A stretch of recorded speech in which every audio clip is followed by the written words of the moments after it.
Hi friends, இது விளம்பரம் கிடையாது. உங்களுக்கு தெரியணும் அப்படிங்கிறக்காக ஒரு சின்ன ஒரு பதிவு தான். எவ்வளோ அழகாக மயில் தோகை மாதிரி பண்ணியிருக்காங்க பார்த்தீங்களா?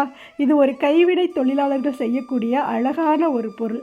நம்ம என்ன தான் ஆன்லைனில் நம்ம ஆர்டர் போட்டு வாங்கினாலும் இந்த மாதிரி ரொம்ப அழகாக நீட்டாக குவாலிட்டி ரொம்ப சூப்பராக ஒவ்வொரு பொருளும் அழகாக செஞ்சு கொடுக்குறாங்க. அப்படியே மயில் தோகை மாதிரியே இருக்குது பார்த்தீங்களா? இப்போ ஸ்கூல் டைம் முடிய போகுது இல்லையா? அவங்களுக்கு ஒரு நினைவு பரிசாக நம்ம வாங்கி கொடுக்கலாம். நம்மளுடைய ஃப்ரெண்ட்ஸுகளுக்கு வாங்கி கொடுக்கலாம். வாங்கி அழகாக கீ செயின், கார் செயின், நம்ம டூ வீலர் செயின் எல்லாம் இதை நம்ம யூஸ் பண்ணிக்கலாம். கூட முருகரே வர்ற மாதிரி ஒரு ஃபீல் இருக்கும். அழகாக மயில் தோகை அண்டு இந்த மாதிரி வேலெல்லாம் அழகாக செஞ்சு கொடுக்குறாங்க. அவங்களுடைய Instagram ID Lalit crochet boutique அப்படிங்கிற ஐடியை நீங்கள் ஃபாலோ பண்ணிங்கன்னா நிறைய அழகழகான பொருட்கள் எல்லாம் செஞ்சு கொடுக்குறாங்க. உங்களுக்கு பிடிச்சது அப்படின்னா நீங்கள் ஆர்டர் போட்டு வாங்கிக்கோங்க. விலை ரொம்ப கம்மி தான்.